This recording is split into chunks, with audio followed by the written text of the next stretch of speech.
लोकसभा में 5 BJP 5 Congress. BJP की पिछली बार 10 थी, तो कहां बीजेपी गच्चा खा गई। ये अग्निवीर के कारण युवा काफी हताश और निराश थे। एक तो युवा के साथ ये हुआ, प्लस उनके पिताजी मतलब किसान के साथ मतलब गलत का टसल होता है। किसी भी स्टेट में कुर्सी एक ही होती है, सबको चाहिए। हुड्डा का जमाना है तो कहीं वंशीला का जमाना होता था। और जो हरियाणा का पलटू राम या नीतीश कुमार आप कह सकते हैं जिसको, क्योंकि पहले वो कांग्रेस में थे, इंडियन यूथ को कांग्रेस के अध्यक्ष भी रहे, वो यूथ कांग्रेस के अध्यक्ष एनएसयूए में थे। शादी सोनिया गांधी ने कराई थी उसकी। भाई इंटरेस्टिंग बताऊं, जितनी भी बीजेपी ने टिकट बांटी है वो सारी की सारी कट्टर कहने में बांटी है। नमस्कार, मैं राजू सोलंकी, मेरे साथ हैं जयदीप मलिक। आज हम बात करेंगे हरियाणा की राजनीति की। हरियाणा की 10 लोकसभा सीट पर चुनाव हुआ है, उसमें से 5 कांग्रेस और 5 बीजेपी ने जीती हैं। दोनों को बराबर सीटें मिली हैं। अब अक्टूबर में विधानसभा चुनाव होना है, 90 सीटें हैं, कांटे की टक्कर रहने वाली है, कड़ा मुकाबला होने वाला है। हम जयदीप जो हरियाणा के रहने वाले हैं और अच्छी पकड़ रखते हैं राजनीति पे, से बात करेंगे। सबसे पहले बात करेंगे लोकसभा की, फिर हम बात करेंगे विधानसभा की। लोकसभा में 5 बीजेपी 5 कांग्रेस। बीजेपी की पिछली बार 10 थी, कहां बीजेपी गच्चा खा गई, 5 सीट लूज करनी पड़ी। सबसे बड़ा मुद्दा वही था कि जो आपने देखा होगा 2020-21 में जो किसान आंदोलन हुआ। जी, मतलब किसान आंदोलन की बात करते हैं। किसान आंदोलन बहुत बड़ा मुद्दा था। तो सबसे बड़ा मुद्दा वही था। आपने देखा भी होगा जो बीजेपी के नेता या जेजेपी जो उनके साथ अलायंस में थे जी, वो गांव में जा रहे थे तो उनको बॉयकॉट किया जा रहा था, खासकर किसान कम्युनिटी द्वारा। और उनके साथ मतलब उनसे पूछा जा रहा था कि आप कहाँ थे जब हमारे किसानों के साथ मतलब ये व्यवहार किया जा रहा था, हमारा पीटा जा रहा था, केस लगाए जा रहे थे। दूसरा मुद्दा अग्निवीर का था। अग्निवीर, अच्छा जी, अग्निवीर। हरियाणा में ऐसा माना जाता है कि हरियाणा में जो आर्मी की जो टोटल संख्या होती है, टोटल रिक्रूटमेंट होती है, उसमें से 10 से 11%। अच्छा, आर्मी, ओहो, 10 से 11% आर्मी में जी हरियाणा के लड़के होते हैं, नौजवान होते हैं। Very good. हट्टे कट्टे हरियाणा के वो सुना होगा जी। तो ये अग्निवीर के कारण युवा काफी हताश और निराश थे। एक तो युवा के साथ ये हुआ, प्लस उनके पिताजी मतलब किसान के साथ मतलब गलत हुआ। तो ये दो जो मैं ऐसा मानता हूँ दो बड़े मुद्दे थे और असलियत भी यही है, ये सबसे बड़े ये 2 मुद्दे थे। असली बड़े तो मुद्दे थे, 5 कैसे जीत गई बीजेपी। वो तो बीजेपी बात क्या है कि जो आपको पता है कि सेंटर में की लीडरशिप देख के 5 भी इसलिए जीती है क्योंकि सेंटर में मोदी है। मोदी को आज भी कहीं ना कहीं लोग हैं वो चाहते हैं। तो दिल्ली के पास फरीदाबाद है, बीजेपी जीत लिया। दिल्ली के पास गुड़गांव है, जीत लिया। ये 2 मतलब बड़े फैक्टर थे। भिवानी 10 सीटें थी, 10 में से सबसे ज्यादा जो स्ट्रॉन्ग सीटें थी बीजेपी को, जिसको माना जा रहा था पहले से तय था कि ये सीटें बीजेपी नहीं हारेगी। एक करनाल थी, एक गुड़गांव और फरीदाबाद, ये 3 सीटें। अच्छा, करनाल भी बीजेपी की थी, पक्की थी ये, क्योंकि यहाँ बीजेपी की ट्रेडिशनल सीट रही है पिछली बार संजय भाटिया। पानीपत भी नहीं, पानीपत करनाल में आता है। करनाल में आता है, उसमें करनाल आता है कुछ मतलब उसमें आता है पानीपत में। दूसरी गुड़गांव और फरीदाबाद जी। अच्छा, जो बीजेपी की सीट मानी जाती थी पहले से, ये बीजेपी की सीट होती है। उसमें अहिरवाल बेल्ट होती है, प्लस शहरी क्षेत्र वो ज्यादा होता है जी। तो उस कारण शहरों में बीजेपी का वोट ज्यादा होता है। तो ये 3 सीट उनकी सेफ मानी जा रही थी और हुआ भी वही। ये 3 तो सीट उन्होंने जीती। करनाल जीत ली उन्होंने। हाँ, करनाल उन्होंने मनोहर खट्टर ना पूर्व सीएम जीती, ओहो, एक्स सीएम। तो उन्होंने अच्छा, करनाल जीती उन्होंने। युवा नेता, कांग्रेस के युवा नेता जो दिवंशी बुद्धू राजा थे, कांग्रेस से दिखाना चाहते थे कि हमारा एक नौजवान लड़का भी हरा सकता है। कितना अंतर रहा है वोट जीतने में?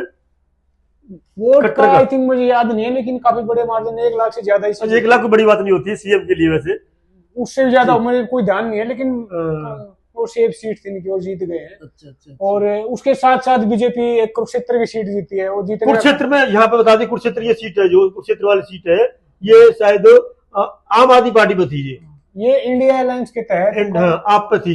ये हमारी पार्टी के सुशील गुप्ता को दी गई थी, जो राज्यसभा मेंबर थे, उनको वहां पे भेजा गया था। तो उनको दी गई थी, लेकिन उनको यहाँ से हार का सामना तो यहाँ पे ये करके बीजेपी जीती यहाँ पे भी। हालांकि उनकी हार मात्र 30,000 वोटों से हुई है। मात्र क्यों बोल रहा हूँ, क्योंकि वहां से आईएनएलडी के जो इंडियन नेशनल लोकदल के अभय चौटाला वहां से चुनाव लड़े थे, वहां से चुनाव लड़ रहे थे और वो 80,000 वोट ले गए थे।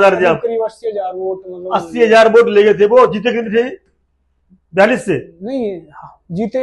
जो नवीन जिंदल थे वो 30,000 थे। 30,000 जीते, बताइए। 30,000 से जीते ये, 50,000 वोटों का यही मतलब इनका हेराफेरी हो रही है। तो 30,000 29-30,000 जीते थे। मतलब माना ऐसा जा रहा है कहीं ना कहीं कि जो ये अभय चौटाला है, इन्होंने मतलब कांग्रेस का वोट काटा, मतलब इंडिया अलायंस का काटा। अच्छा, अलायंस का वोट काट करके बीजेपी की झोली में सीट डाल दी, क्योंकि जो जाट नेता हैं, किसान नेता हैं, उन्होंने मुद्दा भी बना था कि मैं किसानों के आंदोलन में आए भी थे यहाँ पे, मैं कई बार गया था यहाँ पे, आंदोलन में आए थे वो। हाँ, तो इस कारण उन्होंने अपना मुद्दा बनाया था और जाट वोट भी उन्होंने काटे हैं, तो ऐसा माना जा रहा है।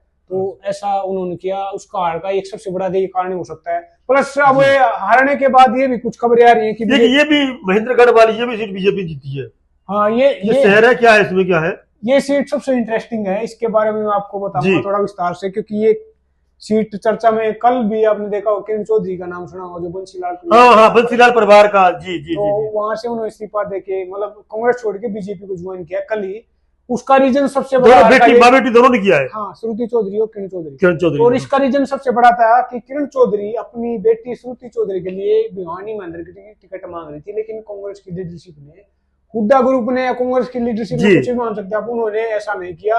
और कांग्रेस हाईकमान ने टिकट दिया राव दान सिंह को, जो महेंद्रगढ़ से हरियाणा विधानसभा में एमएलए थे और हुड्डा खेमे के करीबी माने जाते हैं, और उनको ये टिकट दिया। लेकिन वहां से उनको हार का सामना करना पड़ा। लेकिन हार का सबसे बड़ा कारण बताया जा रहा है किरण चौधरी को, क्योंकि किरण चौधरी टिकट नहीं मिली तो नाराज होगी, और उन्होंने पूरा जोर लगाया कि राव दान कहीं ना कहीं यहाँ से हार जाए। उसके बाद उनकी नाराजगी के कारण मतलब वो सेंटर की लीडरशिप से मिलना चाहती थी, नहीं टाइम मिला।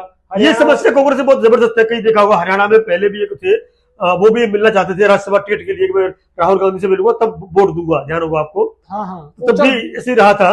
वो चलता रहता है, वो पावर का टसल होता है, किसी भी स्टेट में कुर्सी एक ही होती है, सबको चाहिए। आज हुड्डा का जमाना है तो कहीं बंसीलाल का जमाना होता था, सबको लाइन में देवीलाल का जमाना था, भजनलाल का जमाना था, जब सबको लाइन में लगा रहा। तो ऐसा होता रहता है टाइम बाय टाइम।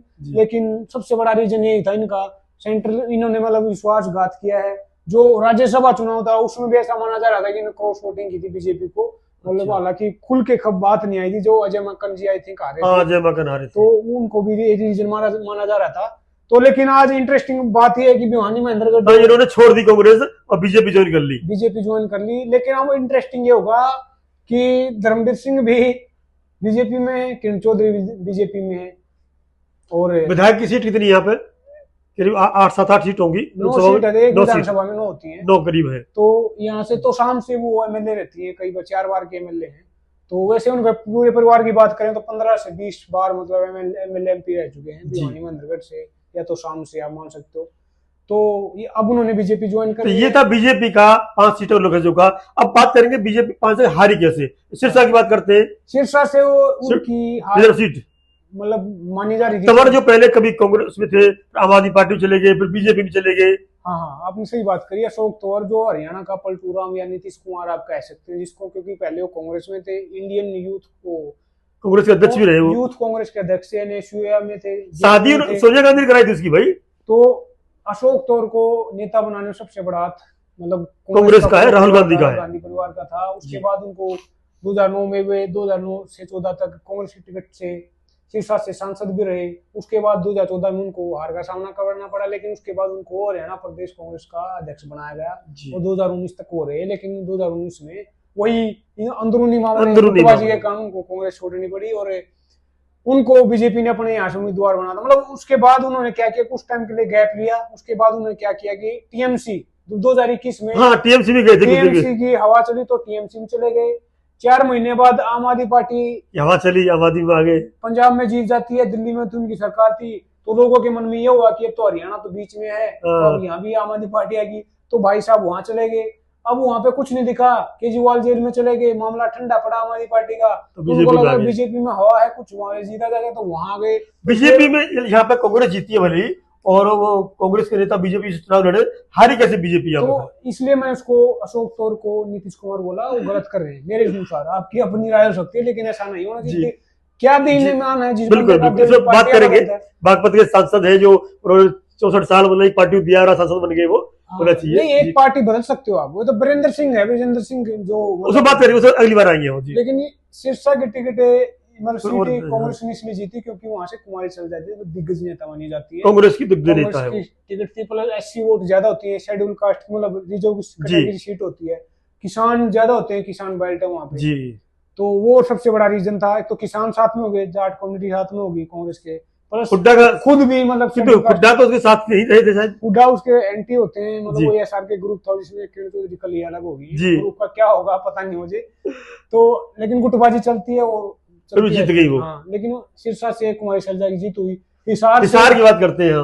हिसार से बीजेपी ने सबको चौंकाते हुए, सोच तो ये नाम चल रहा था कैप्टन अभिमन्यु और कुलदीप बिश्नोई का, लेकिन वो टिकट नहीं दिया गया, चौटाला को दे दिया। चौटाला को, जो रणजीत सिंह चौटाला जो ओम प्रकाश चौटाला के भाई है, उनको टिकट दिया बीजेपी ने जी। और जो सिटिंग एमएलए भी थे तो उनको यहाँ से टिकट दिया। टिकट इसलिए दिया क्योंकि वो हुड्डा उसको मनोहर लाल खट्टर के करीबी माना जाता है। एक बात इंटरेस्टिंग बताऊं, जितनी भी बीजेपी ने टिकट बांटी है, टिकट बांटी है, वो सारी की सारी खट्टर के कहने पे बांटी है। तो हार का या जीत का कारण सबसे बड़ा उनको माना जाए क्योंकि उनके कहने पर टिकट दिए। इवन जो सीएम नायब सैनिक बना है वो भी इसलिए बना खट्टर के करीबी थे। तो उन्होंने रणजीत सिंह चौटाला को बीजेपी ने टिकट दिया। कांग्रेस की तरफ से जेपी जयप्रकाश को वहां से टिकट दिया, वो जो हुड्डा के काफी करीबी माने जाते हैं। और वहां से मतलब किस समाज से वो जाटी आई थिंक सहारण